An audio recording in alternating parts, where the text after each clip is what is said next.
eyes crossed every day. I turn my head and my eyes go minging.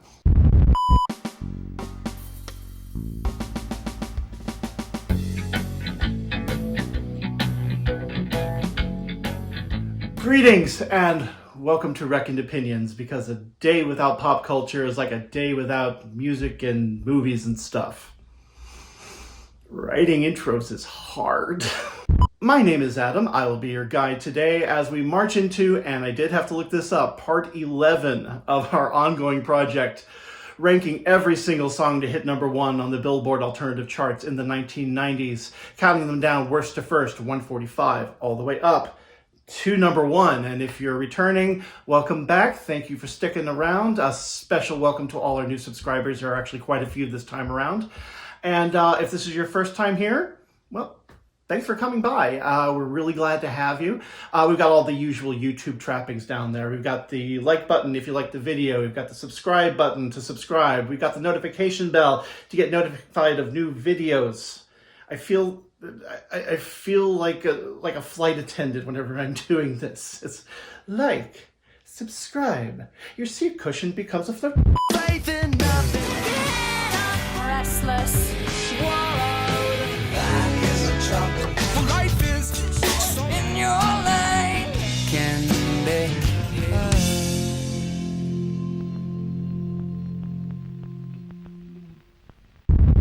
I don't have a lot of negative things to say from here on out. This is all good stuff from here on. Keep that in mind. If it seems like something's a little low, it's all good, and we're going to do the good ones, and then we're going to do the gooder one, better good things. Let's do this. Number 45. Pay no attention to the man behind the curtain. I know, just try.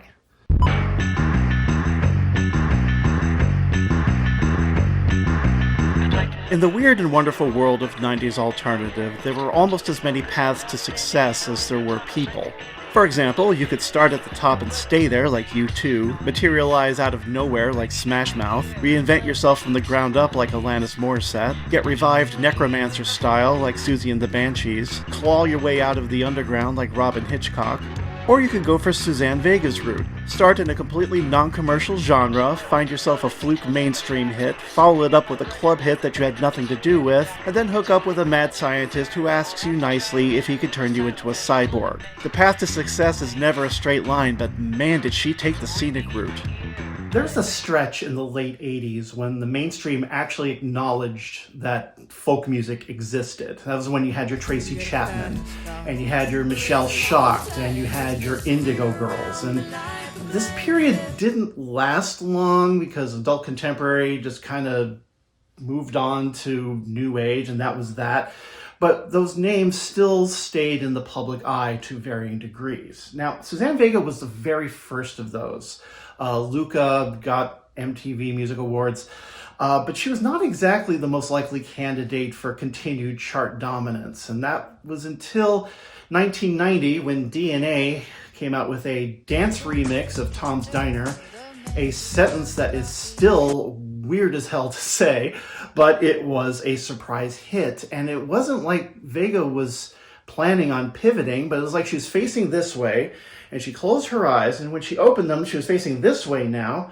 So I guess we're going here. I guess.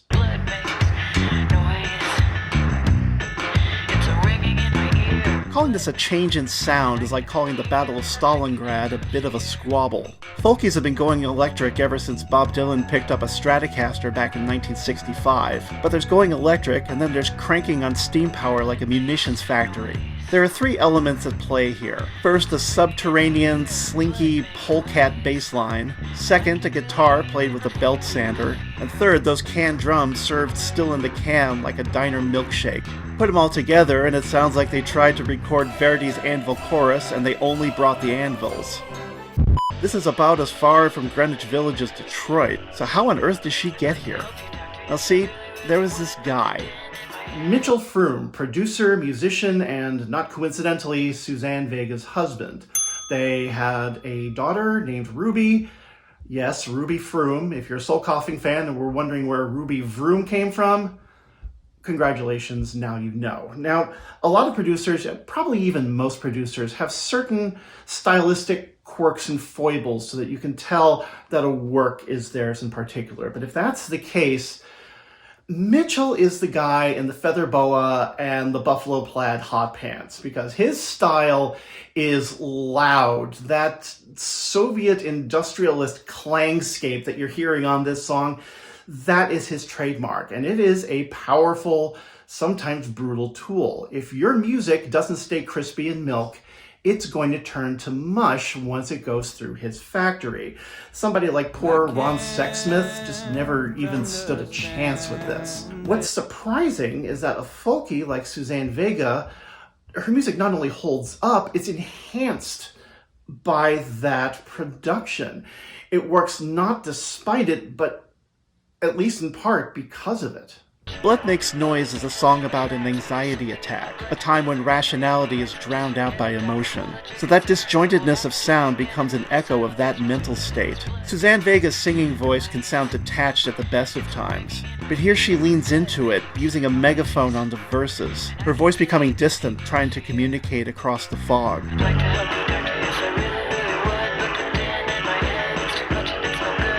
But she puts it away on the chorus when she communicates the one thing she can, and that's the fact that she can't communicate at all.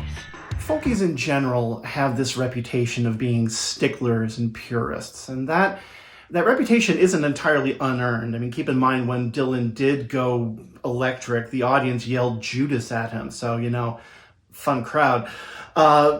I am not part of that crowd. I say, evolve away. Please do. That's where the great stuff comes. But just make sure you're evolving towards something and not away from something. Make sure that you have something in front of you that you're trying to get to. Suzanne Vega could have just slathered on the style for its own sake, just made window dressing out of it. But she didn't do that. She used that style as a weapon. She used it as an extension of both her lyrics and her voice. And that is why this song and this album they're not anomalies, they're statements. Anxiety is something that I've dealt with for most of my life, and I can confirm that yes, blood does in fact make noise. And a lot of the time it sounds like pots and pans clanging inside your head. That's something I've learned to deal with over the years, one way or the other. But leave it to Suzanne Vega to teach me how to dance with it.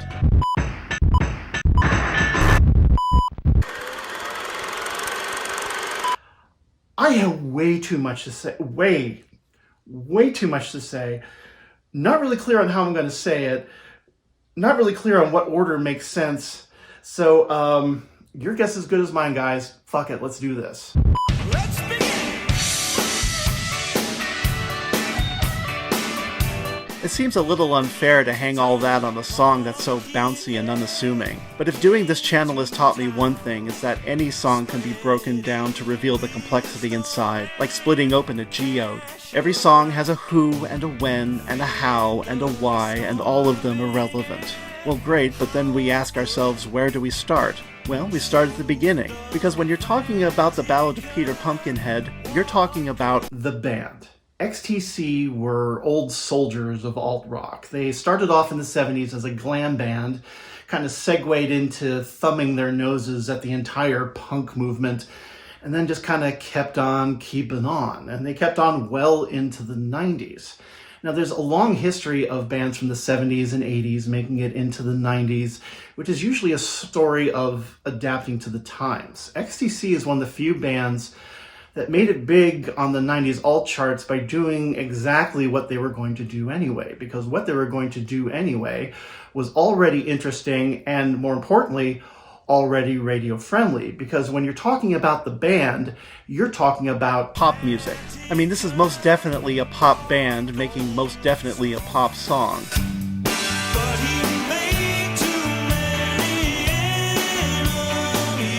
Now from here, if I were doing my critical due diligence, I'd be narrowing it down even further. Yes, it's pop, but what kind of pop? Sure, pop rock, it's a rock band as much as it's a pop band, but that's a little too easy. It's clearly not dance pop or bubblegum pop or any of those other acne-prone varieties. The closest you can come is power pop, which might still be a little too broad, but we're going to go with it because I want to get to the next question. And that is, where is the pop coming from? What is it about this song that makes it pop? Because when you're talking about pop music, you're talking about the melody, because the melody is the fulcrum around which any definition of pop music pivots, because it's all about the hook, the pop hook. That's the thing that keeps coming up.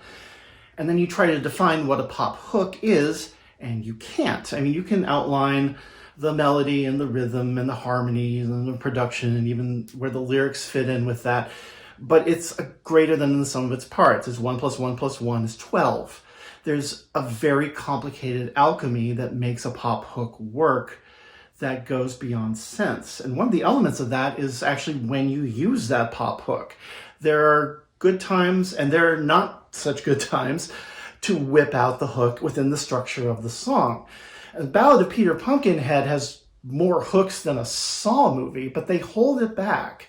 They hold it back until the appropriate time, because when you're talking about melody, you're talking about the chorus. You know, the part you sing along with. It's right there in the name. It's the moment when the chord progression finally breaks from that two-chord wax-on, wax-off pattern in the verses. And when it does, we want to sing along because that's where they let the music soar.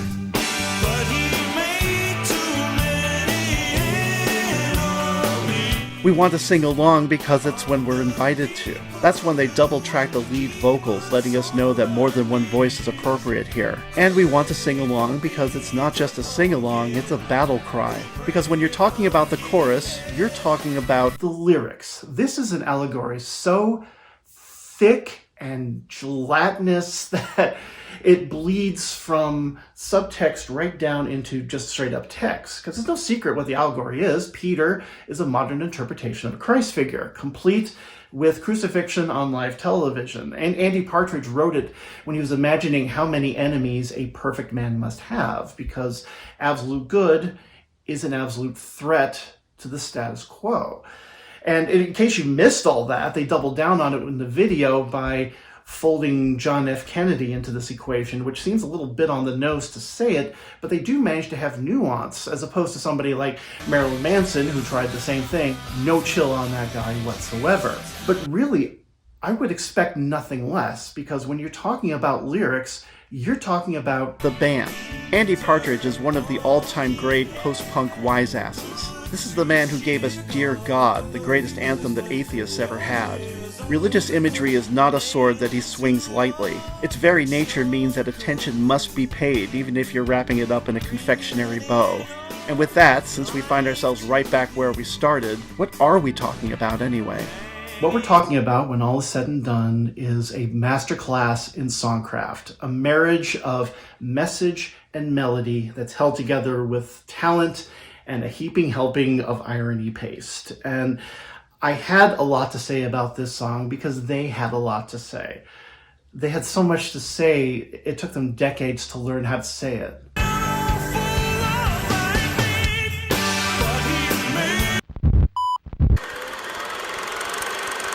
And speaking of religion, hit it.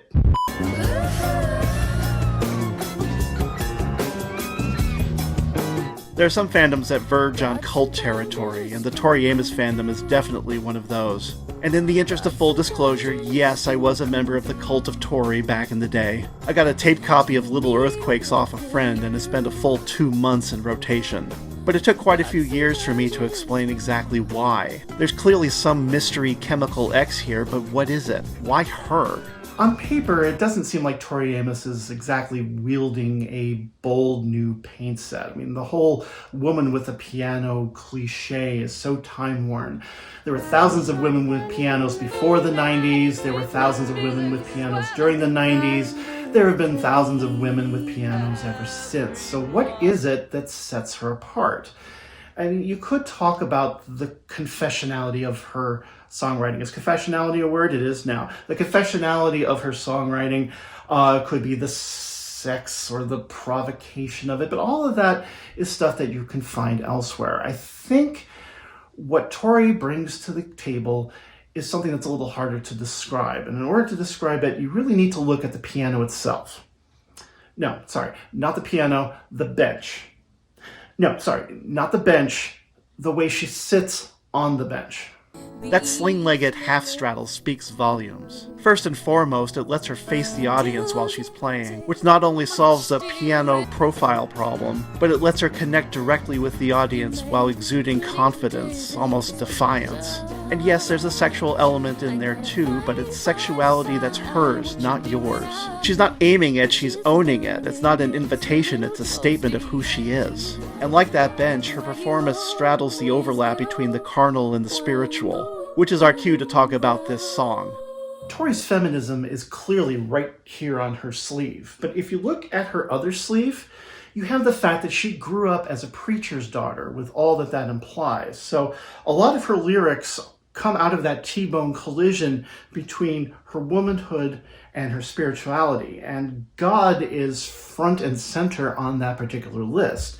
We're talking about the girl in Sunday school who kept on asking questions that the teacher would really rather she left alone.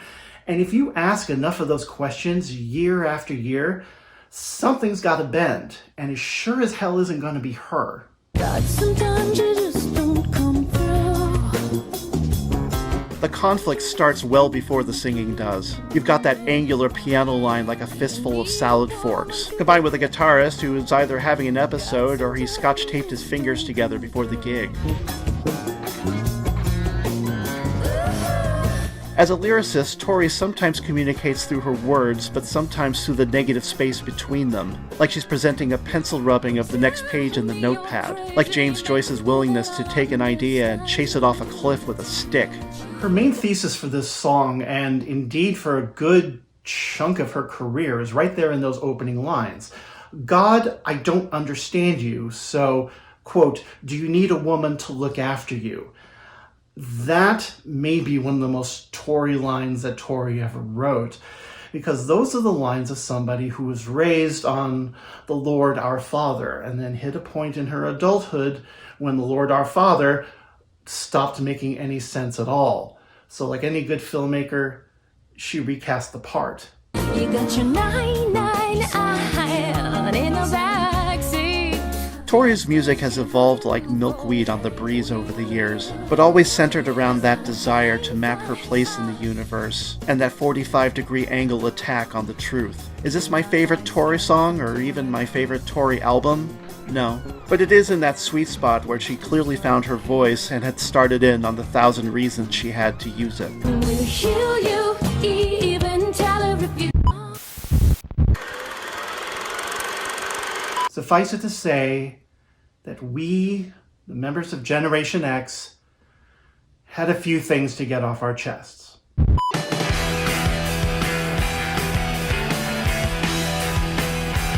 The year 1992.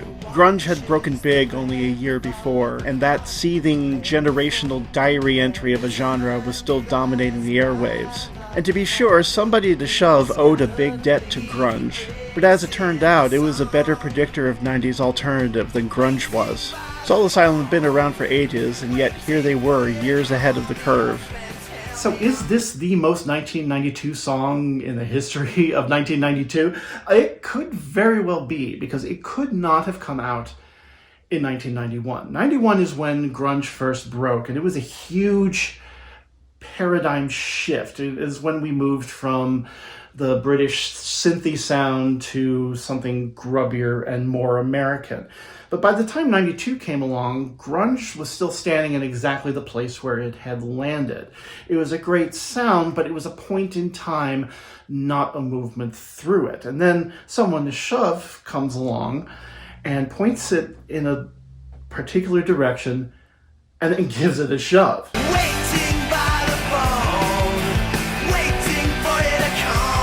The sound is certainly 1992. It's grunge and yet not grunge. It's Minnesota grunge. Not diluted, but relocated to someplace with less rain and more therapy. That opening guitar lick is the missing link between Guns N' Roses and Candlebox. It's a little less idealized than the Seattle sound. If Seattle grunge is an afternoon espresso, then this is the barista who brings it to you. And it's a sound that has a little room to grow, ready to evolve when the time comes. And that carries over to the lyrics. keep forgetting when I'm doing these, just how young we were at the time. I mean, 90s alternative was born out of grunge. Grunge was born out of angst and frustration. And that angst and frustration was born out of the growing realization that we're going to have to clean up the mess that our boomer parents left for us.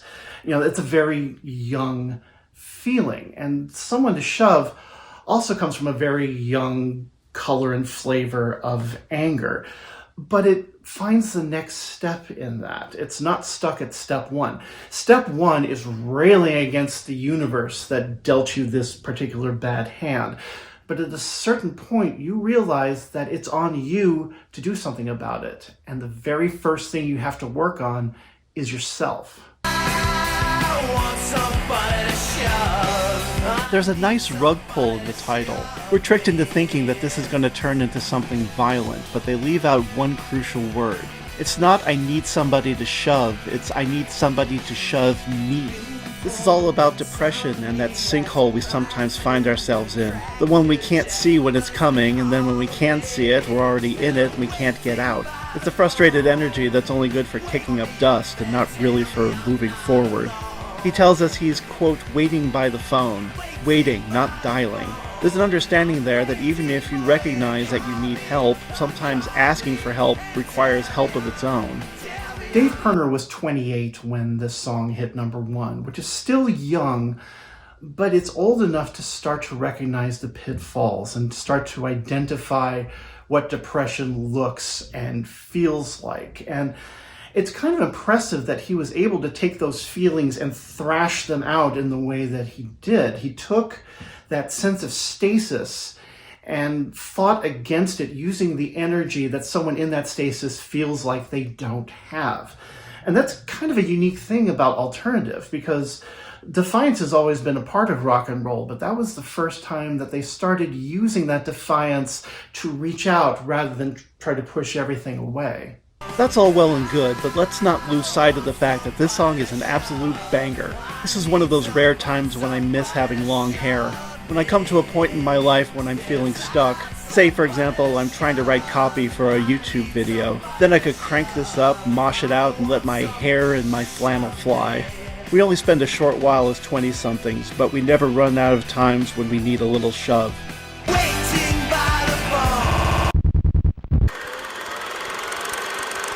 For decades now, certain people, you know who they are, have decried the existence of rock and roll for corrupting the morals of its listeners. And we, of course, laugh long and laugh hard because it is utterly, utterly absurd. They kind of got a point, don't they?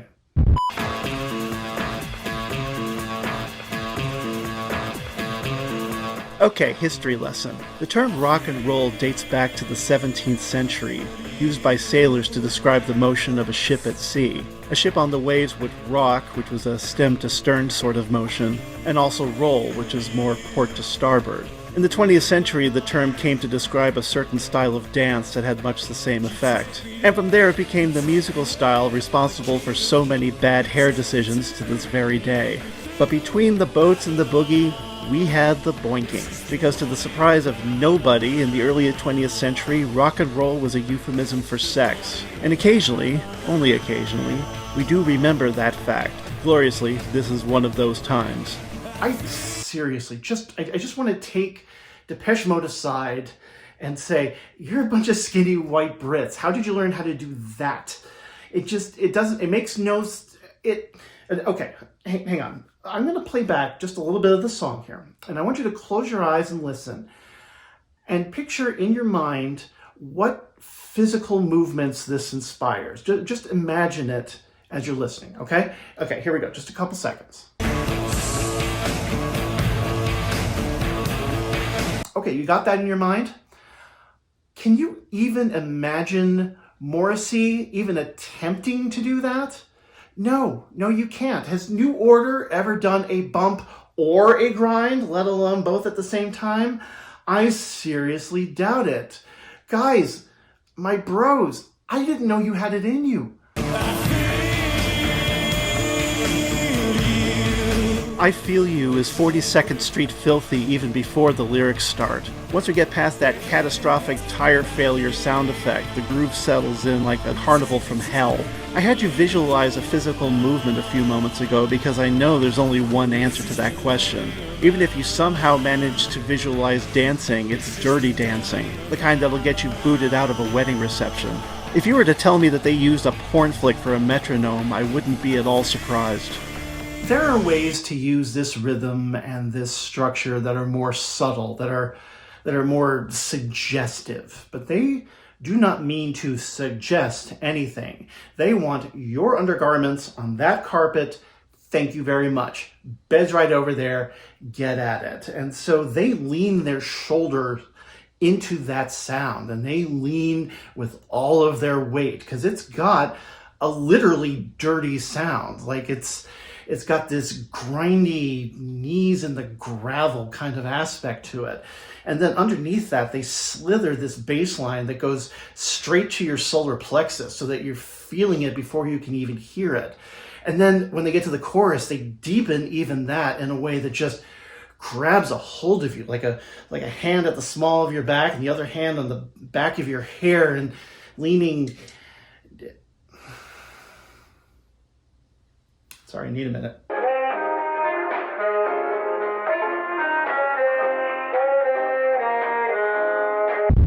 So Depeche Mode is putting the sex back into rock and roll, but they're also doing the same with the blues.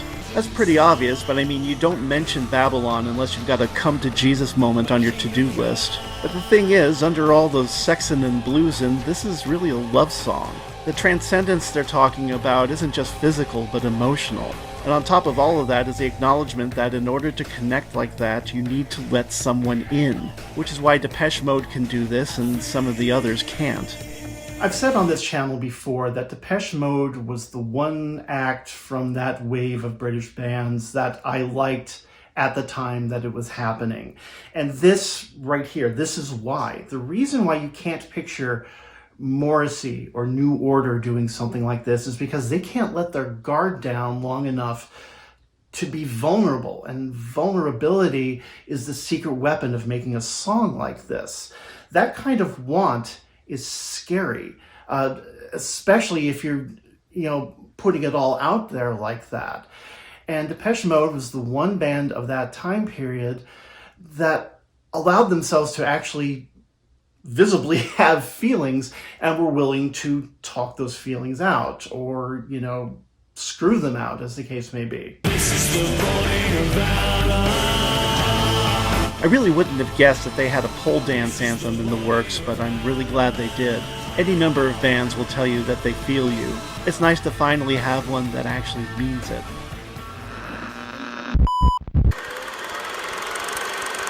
When you're creating art that's larger than life, one of the challenges is finding a frame that's big enough. To the Batcave!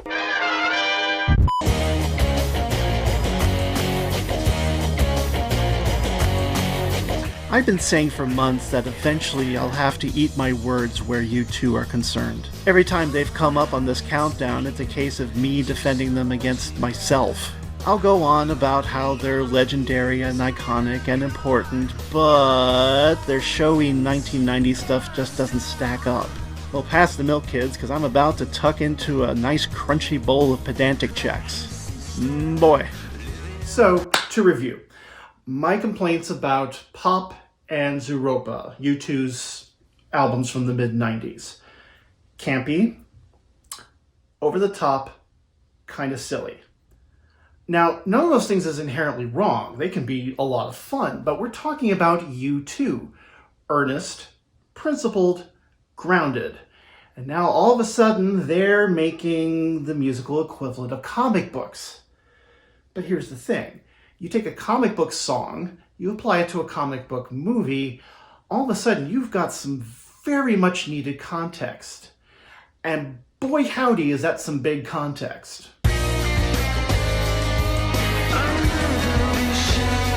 Just so we have our bearings on this, yes, this did come from a Batman movie, but this is not a modern Batman movie that we're talking about.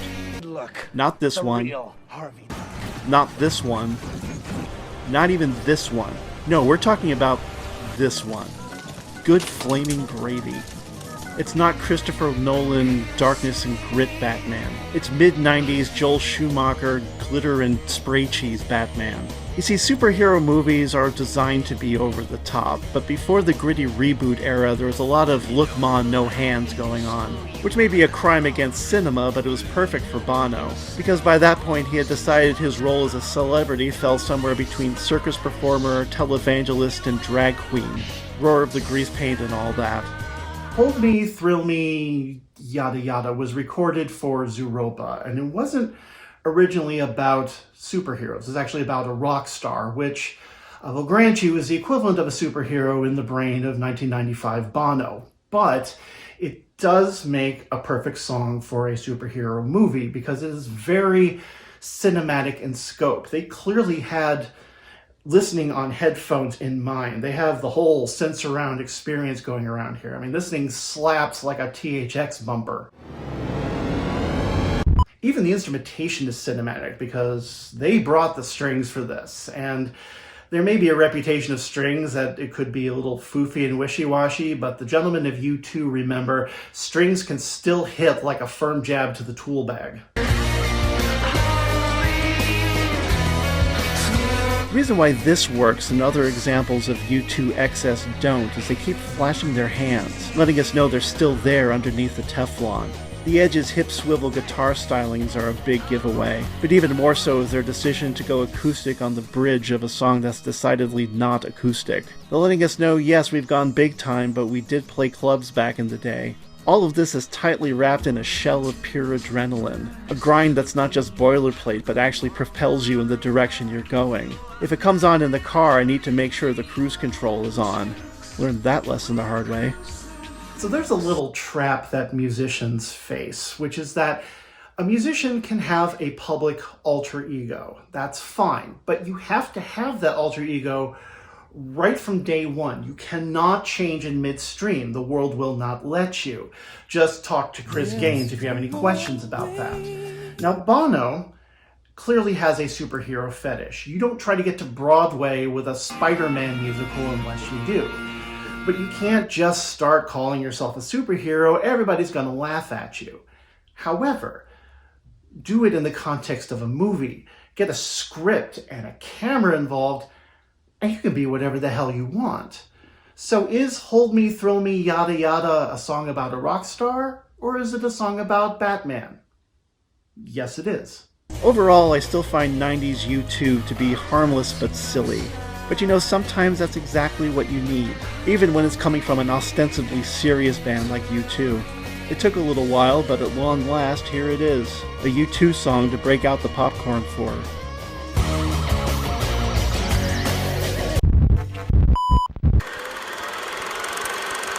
When you're swimming in a sea of irony, like, say, for example, the 90s, one of the most dangerous traits you can have is sincerity, because first everybody's going to assume that you're kidding. And then when they find out that you're not kidding, they're going to assume that you're schmaltzy and basic and all that nonsense. To actually get past both of those waves, to convince people that you mean what you say and that you're worthy of their attention, that is a very narrow tightrope. So how do you find that balance? Ed, that's your cue.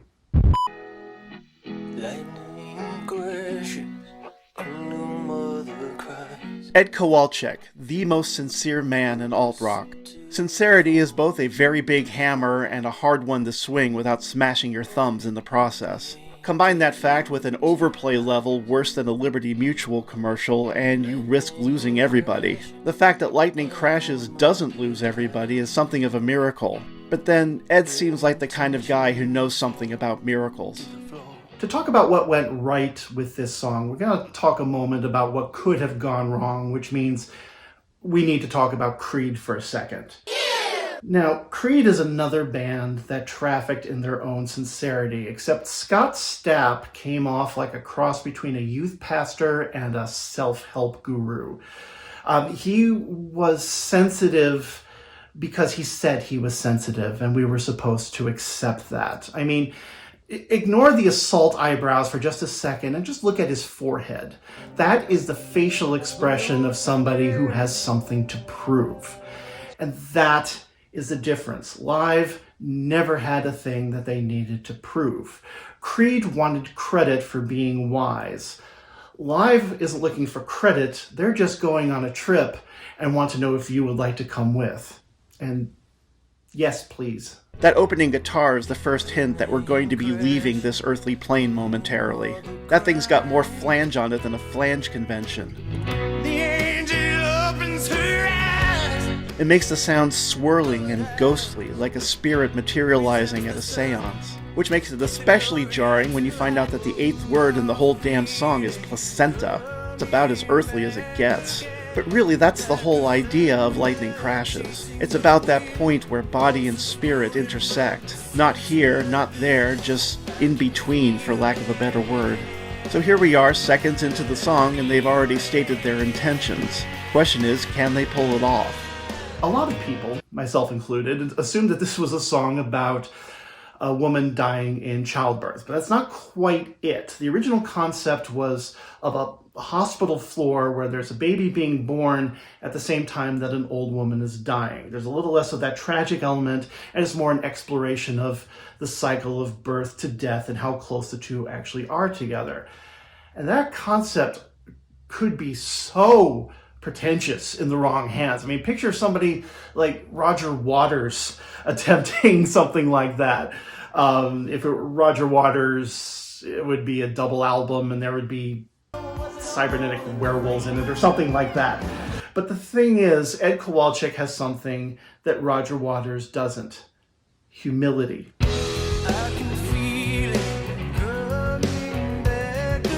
They're going for a sense of awe, and they get it. But it's a little more than that. It's not a sense of awe that they want to instill, but one that they want to share. This is why Creed drops the cake so badly. Creed is standing in front of you, singing at you, demanding awe from you. Live is standing at your side with one hand on your shoulder, pointing towards the horizon. Do you see that, they say? And it's with awe that we realize that yes, we do. I have no idea, and maybe somebody can tell me in the comments, whether younger viewers have a grasp of just how big a deal that album, Throwing Copper, was back in the day. Because it really was a big deal, and I think a good chunk of that has to do with just how refreshingly grounded it felt. Which feels a little weird to say. It wasn't a DIY thing in any way. It was very definitely a studio product, and yet the band itself felt grounded. And for them to be able to maintain that while still holding such lofty metaphysical goals over the top of it is kind of mind-blowing. But the more I think about it, I find it mind-blowing that it's mind-blowing. I mean, when did sincerity become a rarity? When did we decide that emotional honesty was the exception and not the rule? And I don't have an answer for that. So I'm going to sit and think about that. Right here on my YouTube channel where I snark about 30-year-old songs. Like and subscribe, everybody.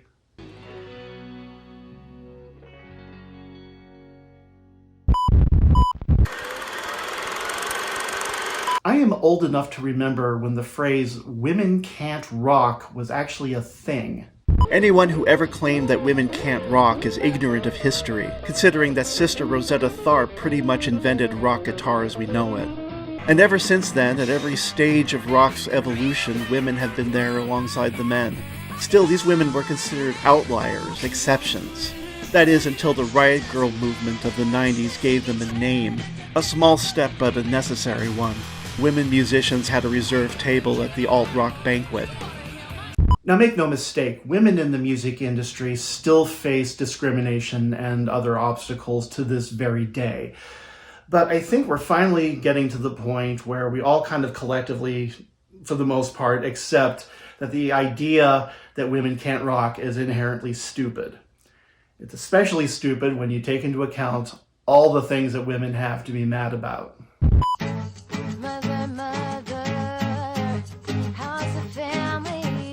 We return now to the hinterlands of late 90s alternative, a time when the record industry had way too much money to throw around, and your record went big not because of a prevailing trend, but because record execs threw a dart between power lunches and your number came up.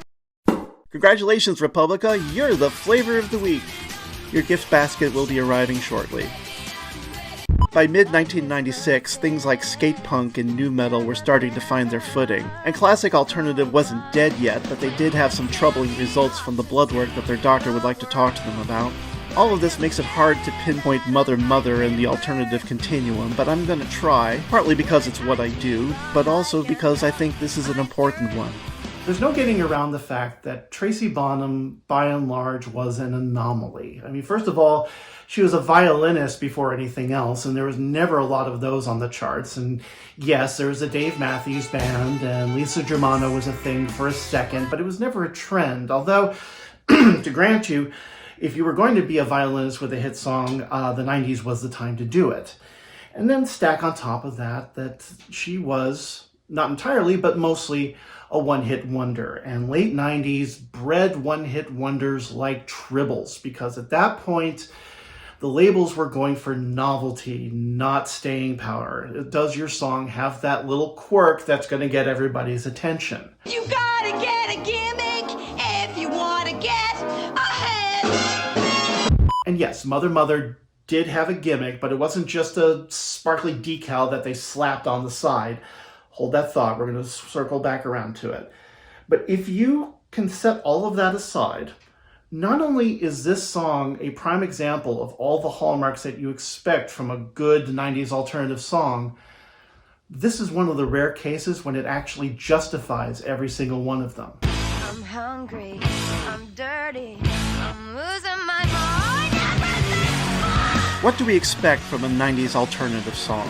Well, number one, we expect experimentation with sound to some degree, and considering this is a violinist going loud, well, check a mundo on that. Number two, softer verse, louder chorus. Check on that as well, but for once there's a good reason for it. Because the verses are what we tell people, and the choruses are what we actually feel. And the two emphatically do not match. Which brings us to checkbox number 3, frustrated anger. And that's where Mother Mother nails it in a way that the grunge boys often couldn't. I touched on this a little bit earlier, but what makes 90s Gen X anger different is how personal it can be. I mean, punk and metal, they'll rage against society, against the system, against the man. Alternative kept it right here, right close to the chest here. Sometimes it would be directed against current situations. Sometimes it would be directed against the musician themselves. But more often than not, that anger would stay in the room, which is what's great about this song. Because Bonham not only does that, she takes that anger and strips it right down to the studs. Right back to basics. I'm hungry. I'm scared. I'm not okay. Combine that with the very real anger and the very personal anger that, God damn it, her mom might be right, which is not something that anybody wants to feel. That's why that gimmick, that scream, sits differently. It's not a flourish, it's the whole thesis of the song. If I tell you what you wanna hear. This is a song about that snapping point of being 25, of bad job markets and creeping doubt. And because it takes time to get there, it feels like a snap. She starts screaming because she no longer has a choice in the matter. And by the way, one of the most underrated rock and roll screams ever. I was 25 when Mother Mother first came out, and at that time, I was working a crappy retail job for $5.50 an hour. My first child was on the way. I was living in a town hundreds and hundreds of miles away from the town where I grew up and went to school, and I found myself scared in a way that was both too familiar and not familiar at all. And I remember this song coming out, and I remember finding it cool, maybe even a little funny in places. But looking back, I think what attracted me to it was that Tracy Bonham was yelling about the things that I wanted to yell about and yet couldn't. I'm hungry. I'm broke. I'm scared. I'm not okay. And yes, Mom, everything's fine. I I miss you. I love you.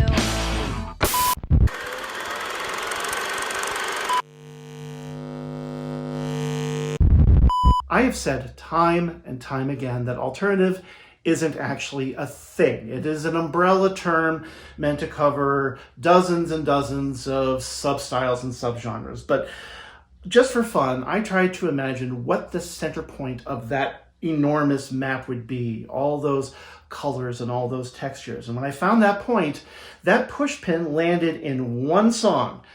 And that song was Hey Jealousy by Gin Blossoms, which isn't on this list because it never hit number one. But here's what was right next to it.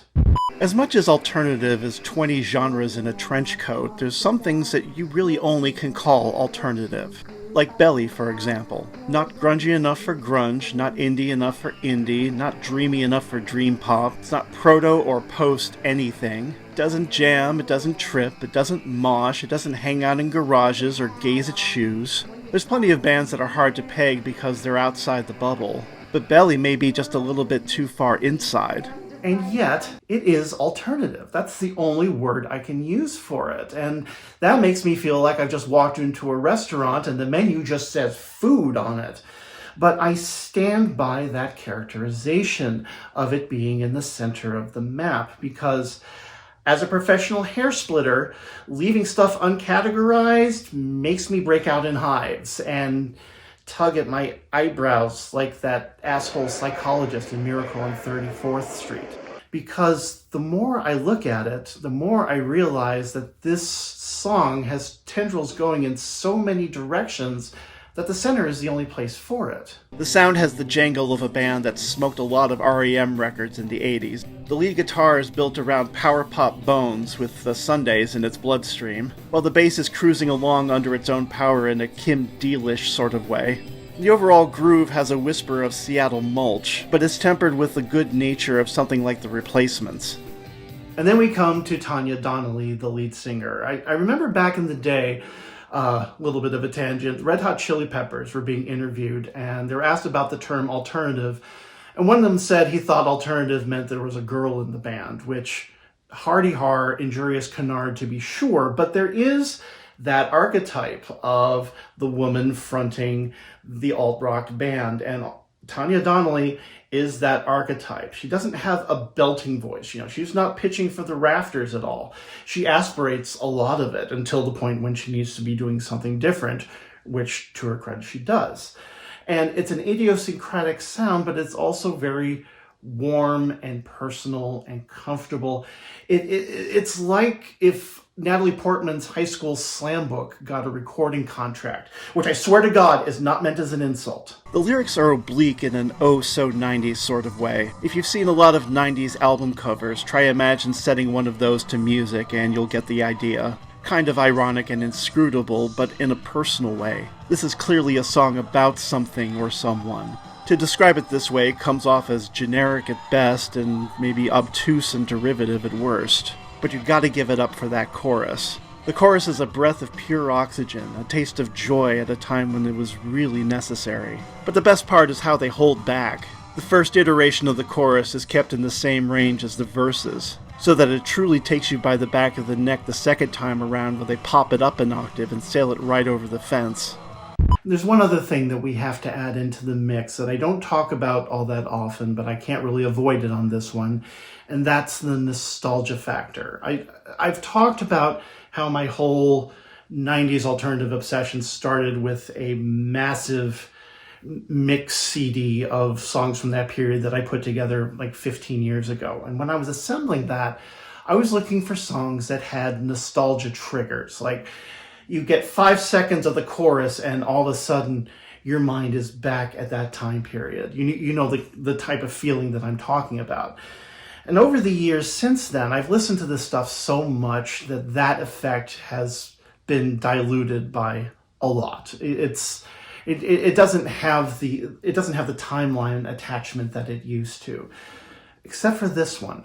For whatever reason, Feed the Tree just stays in that year and in that place, and it sounds like being at a Denny's at 2 a.m. feels, with your ears ringing from some club that you were just at. And I know it's not scientific, but this song wins by association, and I see no reason to apologize for that. Being at the geographic center of 90s alternative means being at the center of a formative time of my life, which is as good an explanation for why I'm doing this countdown as anything, really. And I know saying that means saying that this song is really resolutely average. But let me tell you, it does average very, very well. I want to talk some more about making big music and making big art, because it occurs to me that whenever there's a new art form, as soon as that art form is reasonably well established, somebody's going to come along and try to make it gigantic. Like, as soon as cinema was an accepted art form, D.W. Griffith came along with Intolerance, which had 4 separate storylines and a 3.5-hour runtime. When music videos became dominant in the marketplace, Michael Jackson created a mini-movie with Thriller. And I think the same thing can happen with musical genres and subgenres as well. Just to throw a couple out there, acid rock had In-A-Gadda-Da-Vida. Hair metal had November Rain. So the question becomes, out of all the acts that were born out of alternative, who's going to be the one to go big? No, go ahead, guess. Seriously, guess. How many special people change? How many lives are living straight? Who's got the clanking titanium balls to release a 7.5-minute single in the middle of the alt-rock boom? That is a rhetorical question. It's the Gallaghers, the most bloated ego pair of brothers that isn't named Winklevoss. The fact that they went big is a surprise to no one, but we're here to get into just how they went big. Oasis, of course, were not the first band to release a single that was longer than 7 minutes, and the obvious example being their heroes, the Beatles, who put out Hey Jude, which was more than 7 minutes long, and it stayed at #1 for months. But there's a couple differences that are important to point out. First of all, Beatles didn't release Hey Jude until they had had 5 years of ruling the British charts, and Oasis tried to whip it out for their second album, which is more than a little bit cheeky. Secondly, Hey Jude had a very long, very repetitive fade out, which meant that DJs could cut it off wherever they wanted to. As long as you got at least 5 minutes in there, you could stop it whenever. And Champagne Supernova doesn't have that. Oasis was basically saying, you know what, Sparky, you're going to play the whole damn thing and you're going to like it. And Sparky did. Wake up the dawn and ask her why. A dream, she never died. If it were just long, that would be one thing. I mean, a car will continue to idle as long as there's gas in the tank. But no, they wanted to go big in every conceivable sense. Because long is long, but big is epic. Okay, maybe not so much with the lyrics, which make no sense whatsoever and don't try to. But for the rest of it, they went all in on the production, which comes off like a brick retaining wall made out of Marshall stacks. If you're curious what brutalist Phil Spector might sound like, this is a good place to start. It has to be said, though, that this could have gone in a very different direction. The year that this came out is also the year that we had Melancholy and the Infinite Sadness by Smashing Pumpkins. And they were also going for big, except they went the bombastic prog rock route. So they were ladling on string sections and whipping out odd chord progressions. And Oasis weren't immune to that, especially later on, but at this point, they were getting these 800-pound gorilla sounds just out of what they brought to the table. I mean, they were fighting monsters with the tools they had on hand. So yes, it was ambition, but it was kind of stoner ambition. It's like the guy who says, you know, we could just take rips off this bong, or, and bear with me, we could take rips off of an even bigger bong. Champagne Supernova is the oxymoron of the bare bones epic. No section breaks, no key changes, the only instruments are the band, one extra guitar, and a whistle. It's a testament to the power of production that they managed to make this sound like the Peloponnesian War. I mean, even Hey Jude had a 36-piece orchestra, for fuck's sake. But what's more amazing is that even without semantic content or plot twists or the London Philharmonic, the song still manages to hold our attention the entire way through. Okay, fine boys, you win. I'm impressed. Unfortunately, this is also the point where Oasis and especially the Gallagher brothers started to get a little too big for their pantaloons, because this was the point where all those Beatles comparisons started to become warranted. And if you combine that with a couple egos the size of Uzbekistan, and then sprinkle on a crap ton of cocaine, then some innocent hotel rooms are going to die a very ugly death. But for that moment, at least, they did pull it off. They proved that you could make a mountain out of this alternative molehill, just in time to watch it all crumble. Say what you will about the Gallaghers, but they aimed for the moon, and sometimes they even got there. I don't know, maybe they should have stayed? And there you have it, the end of yet another episode. Thank you, as always, for spending some time with me. And especially thank you for your patience. This has been an unusually long wait between installments of this particular countdown, because I had COVID, and then I relapsed to COVID, and then I got to fly back home for a week for a family emergency. Life has been very interesting in not always the best ways, but I'm back, I'm here, I am grateful for you all. It will not be as long a wait till the next one. In the meantime, definitely hit that like button, hit subscribe if you're not already subscribed. These things take just a few seconds, but they really do help out the channel. They bring eyeballs, and I thank you in advance. And as always, leave comments. I'd love to hear from y'all, especially if you disagree, because it's lonely here in this ivory tower, you know. Till next time, stay safe, stay healthy. Hope all is well with you and yours. And until next time, in the words of Tracy Bonham,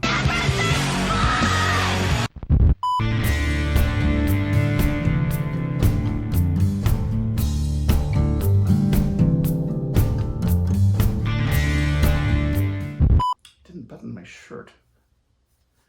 I'm showing flesh. It's uncomfortable. You're talking about, excuse me. What are you talking about? Adam, what are you talking about? No idea. Hi, neighbors. Stompity stomp stomp. Make with the stomping. Stomp stomp stomp.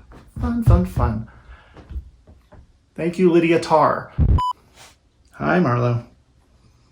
Well, aren't you just a treat? You seriously gonna go in there now? Seriously? Don't move that. Oh, you dick.